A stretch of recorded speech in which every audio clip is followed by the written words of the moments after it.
के महत्व। भगवान बृहस्पति देव की पूजा अर्चना के लिए बृहस्पतिवार को व्रत करके बृहस्पतिवार की व्रत कथा को पढ़ने अथवा किसी दूसरे स्त्री पुरुष द्वारा सुनने की प्राचीन परंपरा है। बृहस्पतिवार का व्रत करने और व्रत कथा सुनने से स्त्री पुरुषों की सभी मनोकामनाएं पूरी होती है। इस व्रत से धन संपत्ति की प्राप्ति होती है, निसंतानों को पुत्र प्राप्ति होती है, परिवार में सुख शांति बनी रहती है, सभी आनंद पूर्वक रहते हैं। व्रत करने की विधि। बृहस्पतिवार को सूर्योदय से पहले उठकर स्नानादि से निवृत्त होकर भगवान बृहस्पति देव का स्मरण करते हुए व्रत का आरंभ करना चाहिए। उपासक को घर के किसी कक्ष में छोटा अथवा बड़ा पूजन स्थल बनवा कर उसमें भगवान बृहस्पति देव के प्रतिमा की स्थापना करनी चाहिए। घर के समीप किसी मंदिर में जाकर भी भगवान बृहस्पति देव की पूजा की जा सकती है। भगवान बृहस्पति देव पीले रंग के पुष्प और पूजा की पीले रंग की सामग्री को विशेष रूप से पसंद करते हैं, इसलिए स्नान के बाद पीले रंग के वस्त्र धारण करने का विशेष महत्व बताया गया है। पीले रंग के पुष्प, केले और पीले चंदन से भगवान बृहस्पति देव की पूजा का विधान है। बृहस्पतिवार के व्रत में उपासक को पूरे दिन में एक ही समय भोजन करना चाहिए। भोजन में चने की दाल, बेसन और पीले रंग के खाद्य पदार्थों का ही सेवन करना चाहिए। व्रत करने वाले पुरुष बृहस्पतिवार को दाढ़ी व सिर के बाल न कटाएं। पूजा के समय भगवान बृहस्पति देव से जो मनोकामना प्रकट की जाती है वे उस मनोकामना को पूरा करते हैं। इस व्रत में व्रत कथा पढ़ने और श्रवण करने का विशेष महत्व है। बृहस्पतिवार व्रत कथा। प्राचीन समय की बात है, भारत में एक राजा राज्य करता था। वह बड़ा प्रतापी तथा दानी था। वह नित्य प्रति मंदिर में भगवान दर्शन करने जाता था और वह ब्राह्मण और गुरु की सेवा किया करता था। उसके द्वार से कोई भी याचक निराश होकर नहीं लौटता था। वह प्रत्येक गुरुवार को व्रत रखता एवं पूजन करता था। हर दिन गरीबों की सहायता करता था, परंतु यह सब बातें उसकी रानी को अच्छी नहीं लगती थी। वह न व्रत रखती और न किसी को एक भी पैसा दान में देती थी। वह राजा से भी ऐसा करने को मना किया करती थी। एक समय की बात है, राजा शिकार खेलने वन को चले गए। घर पर रानी और दासी थी। उस समय गुरु बृहस्पति साधु का रूप धारण कर राजा के दरवाजे पर भिक्षा मांगने आए। साधु ने रानी से भिक्षा मांगी तो वह कहने लगी, हे साधु महाराज, मैं इस दान पुण्य से तंग आ गई हूँ। इस कार्य के लिए तो मेरे पतिदेव ही बहुत है। अब आप ऐसी कृपा करें कि सारा धन नष्ट हो जाए तथा मैं आराम से रह सकूं। साधु रूपी बृहस्पति देव ने कहा, हे देवी, तुम बड़ी विचित्र हो। संतान और धन से कोई दुखी नहीं होता, इसको सभी चाहते हैं। पापी भी पुत्र और धन की इच्छा करता है। अगर तुम्हारे पास धन अधिक है तो भूखे मनुष्यों को भोजन कराओ, प्याव लगवाओ, ब्राह्मणों को दान दो, धर्मशालाएं बनवाओ, कुआं, तालाब, बावड़ी, बाग, बगीचे आदि का निर्माण कराओ तथा निर्धनों की कुमारी कन्याओं का विवाह करवाओ, साथ ही यज्ञ आदि करो। इस प्रकार के कर्मों से आपके कुल का और आपका नाम परलोक में सार्थक होगा एवं स्वर्ग की प्राप्ति होगी। परंतु रानी साधु की इन बातों से खुश नहीं हुई। उसने कहा, हे साधु महाराज, मुझे ऐसे धन की आवश्यकता नहीं है जिसको मैं अन्य लोगों को दान दूं तथा जिसको रखने और संभालने में ही मेरा सारा समय नष्ट हो जाए। साधु ने कहा, हे देवी, यदि तुम्हारी ऐसी ही इच्छा है तो जैसा मैं तुम्हें बताता हूँ तुम वैसा ही करना। बृहस्पतिवार के दिन घर को गोबर से लीपना, अपने केसों को पीली मिट्टी से धोना, केसों को धोते समय स्नान करना, राजा से कहना वह हजामत करवाए, भोजन में मांस मदिरा खाना, कपड़ा धोबी के यहाँ धुलने देना। इस प्रकार 7 बृहस्पतिवार करने से तुम्हारा धन नष्ट हो जाएगा। यह कहकर साधु महाराज रूपी बृहस्पति देव अंतर्धान हो। रानी ने साधु के कहने के अनुसार 7 बृहस्पतिवार तक वैसा ही करने का विचार किया। साधु के बताए अनुसार कार्य करते हुए केवल 3 बृहस्पतिवार ही बीते थे कि उसकी समस्त धन संपत्ति नष्ट हो गई। भोजन के लिए दोनों समय परिवार तरसने लगा तथा सांसारिक भोगों से दुखी रहने लगा। तब वह राजा रानी से कहने लगा कि हे रानी, तुम यहाँ पर रहो, मैं दूसरे देश को जाता हूँ, क्योंकि यहाँ पर मुझे सभी मनुष्य जानते हैं, इसलिए मैं यहाँ कोई कार्य नहीं कर सकता। मैं अब परदेश जा रहा हूँ, वहाँ कोई काम धंधा करूंगा, शायद हमारे भाग्य बदल जाए। ऐसा कहकर राजा परदेश चला गया। वह वहाँ जंगल से लकड़ी काटकर लाता और शहर में बेचता। इस तरह जीवन व्यतीत करने लगा। इधर राजा के बिना रानी और दासियां दुखी रहने लगी। किसी दिन भोजन मिलता और किसी दिन जल पीकर ही रह जाती।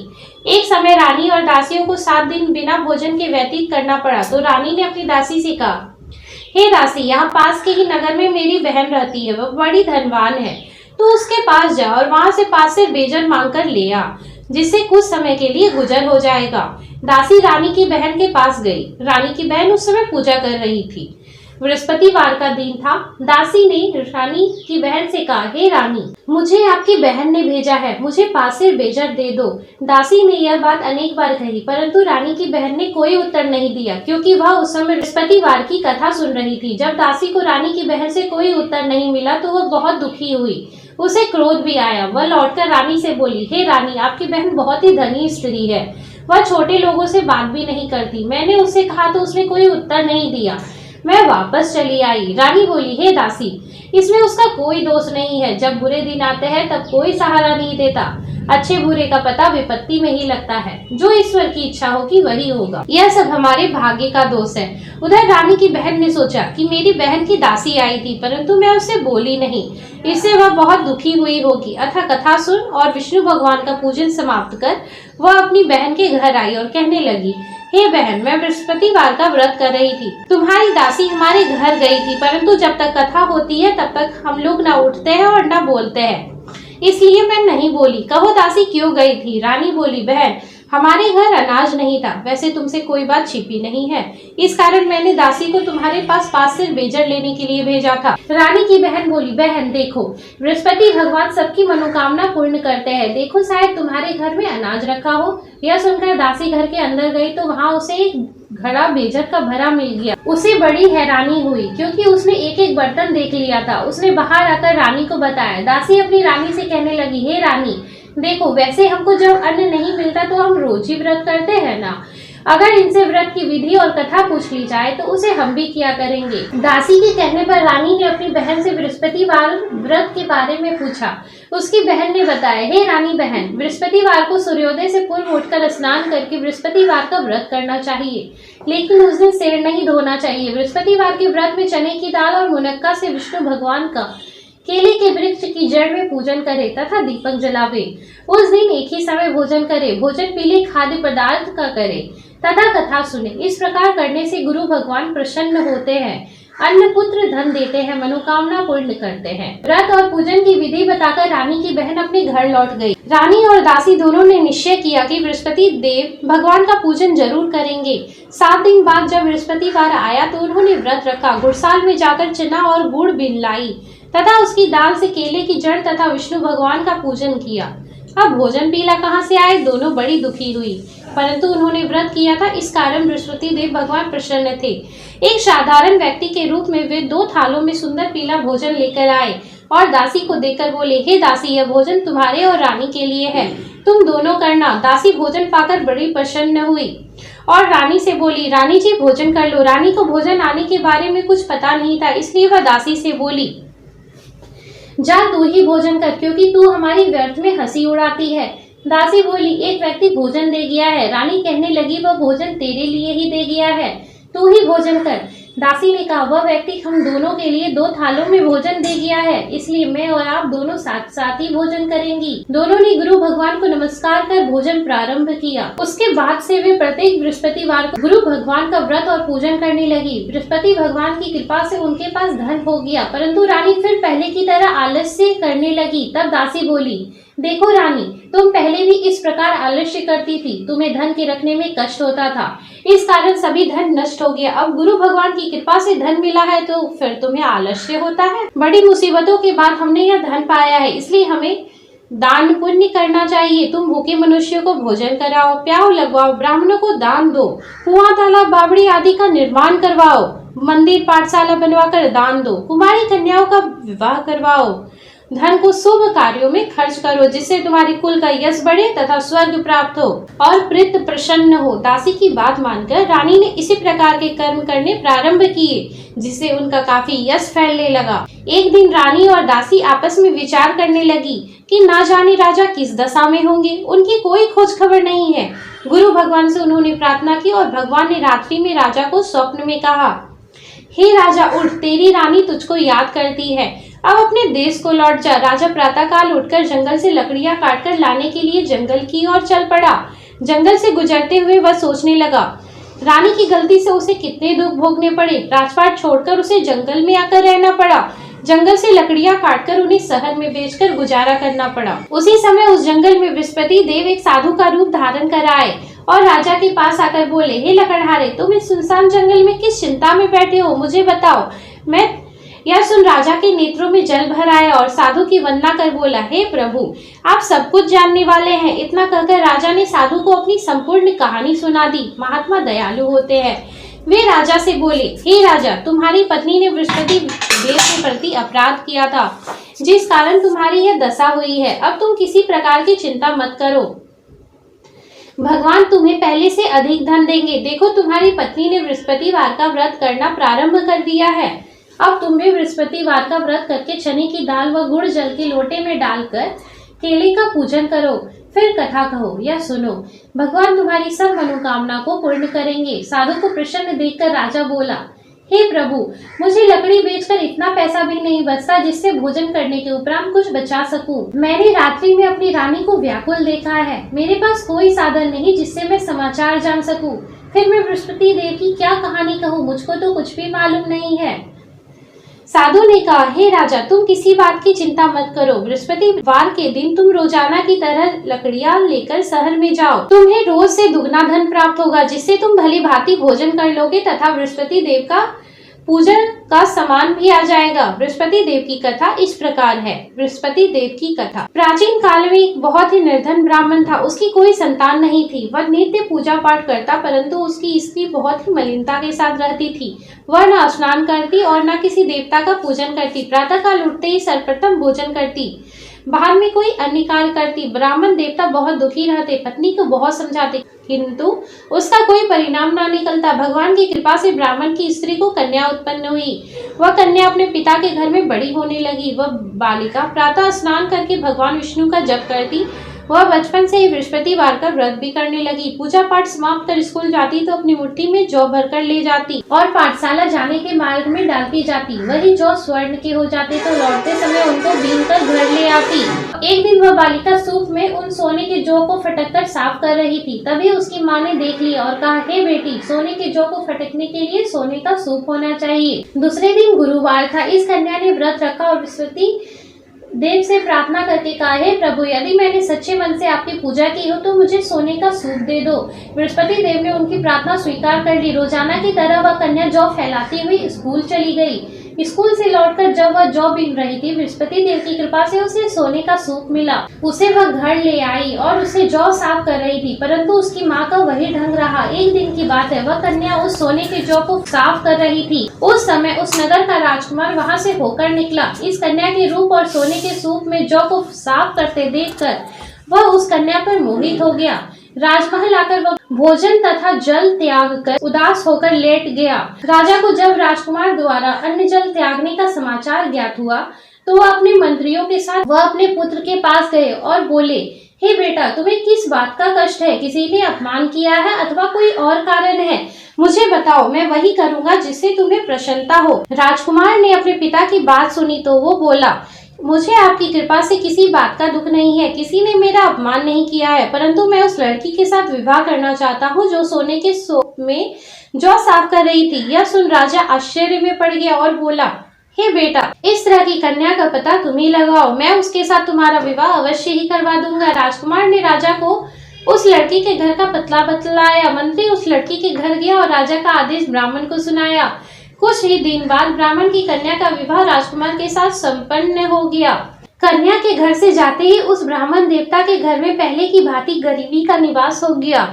अब भोजन के लिए भी अन्न बड़ी मुश्किल से मिलता था। एक दिन दुखी होकर ब्राह्मण अपनी पुत्री से मिलने गया। बेटी ने पिता की दुख की अवस्था को देखा और अपनी माँ का समाचार पूछा। ब्राह्मण ने सभी हाल कहा। कन्या ने बहुत सा धन देकर अपने पिता को विदा कर दिया। इस तरह ब्राह्मण का कुछ समय सुखपूर्वक व्यतीत हुआ, लेकिन कुछ दिन बाद फिर वही हाल हो गया। ब्राह्मण फिर अपनी कन्या के यहाँ गया और सभी हाल कहा तो पुत्री बोली, हे पिताजी, आप माताजी को यहाँ लिवा लाओ, मैं उन्हें वह विधि बता दूंगी जिससे गरीबी दूर हो जाए।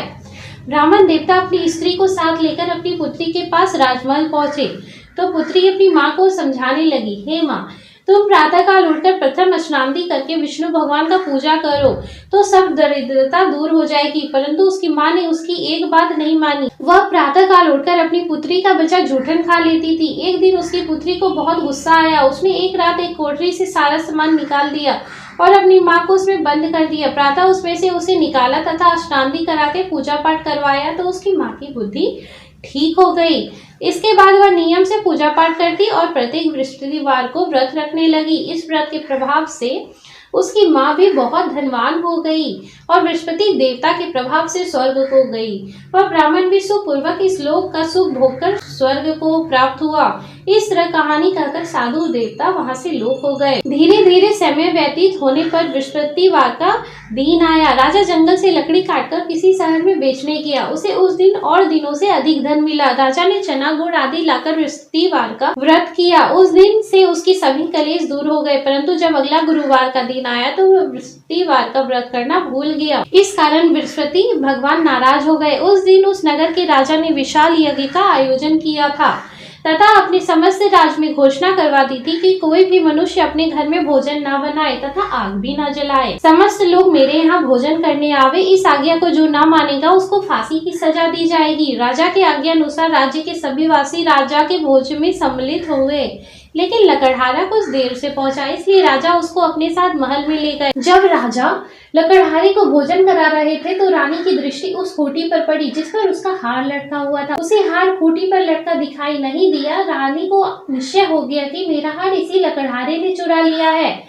उसी समय सैनिक बुलवाकर उसको जेल में डलवा दिया। जब लकड़हारा जेल खाने में गया तो वह बहुत दुखी होकर विचार करने लगा कि न जाने कौन से पूर्व जन्म के कर्म से मुझे यह दुख प्राप्त हुआ है, और उसी साधु को याद करने लगा जो जंगल में मिला था। तत्काल बृहस्पति देव साधु के रूप में प्रकट हुए और उसकी दशा को देखकर कहने लगे, अरे मूर्ख, तूने बृहस्पति देवता की कथा नहीं कही, इसी कारण तुझे दुख प्राप्त हुआ है। अब चिंता मत कर, बृहस्पतिवार के दिन जेल खाने के दरवाजे पर 4 पैसे पड़े मिलेंगे, उनसे तू बृहस्पति देव की पूजा करना तो तेरे सभी कष्ट दूर हो जाएंगे।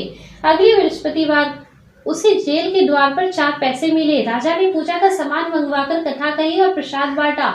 उसी रात्रि को बृहस्पति देव ने उस नगर के राजा को स्वप्न में कहा, हे राजा, तूने जिस आदमी को जेल खाने में बंद कर दिया है वह निर्दोष है, वह राजा है, उसे छोड़ देना। रानी का हार उसी खूंटी पर लटका हुआ है। अगर तू ऐसा नहीं करेगा तो मैं तेरे राज्य को नष्ट कर दूंगा। राजा प्रातःकाल उठा और खूंटी पर हार टंगा देखकर लकड़हारे को बुलवाकर क्षमा मांगी तथा राजा के योग्य सुंदर वस्त्र आभूषण भेंट कर उसे विदा किया। गुरुदेव की आज्ञा अनुसार राजा अपने नगर को चल दिया। राजा जब नगर के निकट पहुंचा तो उसे बड़ा ही आश्चर्य हुआ। नगर में पहले से अधिक बाग, तालाब और कुएं तथा बहुत सी धर्मशालाएं, मंदिर आदि बने हुए थे। राजा ने पूछा, यह किसका बाग और धर्मशाला है? तब नगर के सब लोग कहने लगे कि यह सब रानी और दासी द्वारा बनवाए गए हैं। राजा को आश्चर्य हुआ और गुस्सा भी आया। जब रानी ने खबर सुनी कि राजा आ रहे हैं तो उसने अपनी दासी से कहा, हे दासी, देख, राजा हमको कितनी बुरी हालत में छोड़ गए थे, वह हमारी ऐसी हालत देखकर लौट ना जाए, इसलिए तू दरवाजे पर खड़ी हो जा। रानी की आज्ञा अनुसार दासी दरवाजे पर खड़ी हो गई। जब राजा आए तो उन्हें अपने साथ महल में लिवा लाई। तब राजा ने क्रोध करके अपनी तलवार निकाली और पूछने लगा, बताओ, यह धन तुम्हें कैसे प्राप्त हुआ है? तब रानी ने बताया, हमें यह सब धन देव के व्रत के प्रभाव से प्राप्त हुआ है। राजा ने तब निश्चय किया कि 7 रोज बाद तो सभी बृहस्पति देव का पूजन करते हैं, परंतु मैं रोजाना दिन में 3 बार कथा कहा करूंगा तथा रोज व्रत किया करूंगा। अब हर समय राजा के दुपट्टे में चने की दाल बंधी रहती तथा दिन में 3 बार कथा कहता। एक रोज राजा ने विचार किया, चलो अपनी बहन के यहाँ हो आवे। इस तरह का निश्चय कर राजा घोड़े पर सवार हो अपनी बहन के यहाँ चल दिया। मार्ग में उसने देखा कि कुछ आदमी एक मुर्दे को लिए जा रहे हैं। उन्हें रोककर राजा कहने लगा, अरे भाइयों, मेरी बृहस्पतिवार की कथा सुन लो। वे बोले, लो, हमारा तो आदमी मर गया है, इसको अपनी कथा की पड़ी है। परंतु कुछ आदमी बोले, अच्छा कहो, हम तुम्हारी कथा भी सुनेंगे। राजा ने दाल निकाली और कथा कहनी शुरू कर दी। जब कथा आदि हुई तो मुर्दा हिलने लगा और जब कथा समाप्त हुई तो राम राम करते हुए मुर्दा खड़ा हो गया। राजा आगे बढ़ा। उसने चलते चलते शाम हो गई। आगे मार्गों से किसान खेत में हल चलाता मिला। राजा उससे बोला, अरे भैया, तुम मेरी बृहस्पतिवार की कथा सुन लो। किसान बोला, जब तक मैं तेरी कथा सुनूं तब तक 4 हरिया जोत लूंगा। जा अपनी कथा किसी और को सुनाना। राजा आगे चलने लगा। राजा के हटते ही बेल पचाट खाकर गिर गए तथा किसान के पेट में बहुत जोर से दर्द होने लगा। उसी समय किसान की पत्नी रोटी लेकर आई। उसने जब यह देखा तो अपने पुत्र से सब हाल पूछा। बेटे ने सभी हाल बता दिया। बुढ़िया दौड़ी दौड़ी उस घुड़सवार के पास गई और बोली, मैं तेरी कथा सुनूंगी, तू अपनी कथा मेरे खेत पर ही चलकर कहना। राजा ने लौटकर बुढ़िया के खेत पर जाकर कथा कही, जिससे सुनते ही बैल खड़े हो गए तथा किसान के पेट का दर्द भी बंद हो गया। राजा अपनी बहन के घर पहुंच गया। बहन ने भाई की खूब मेहमानी की। दूसरे रोज प्रातःकाल जागा तो वह देखने लगा कि सब लोग भोजन कर रहे हैं। राजा ने अपनी बहन से जब पूछा कि ऐसा कोई मनुष्य है जिसने भोजन नहीं किया हो, जो मेरी बृहस्पतिवार की कथा सुन ले, तो बहन बोली, हे भैया, यह देश ऐसा ही है। पहले यहाँ के लोग भोजन करते हैं, बाद में कोई अन्य कार्य करते हैं। अगर पड़ोस में कोई हो तो दिखाती हूँ। ऐसा कहकर बहन देखने चली गई, परंतु उसे ऐसा कोई भी व्यक्ति नहीं मिला जिसने भोजन न किया हो। वह एक कुम्हार के घर गई जिसका लड़का बीमार था। उसे मालूम हुआ कि उसके यहाँ 3 दिन से किसी ने भोजन नहीं किया है। रानी ने अपने भाई की कथा सुनने के लिए कुम्हार से कहा। वह तैयार हो गया।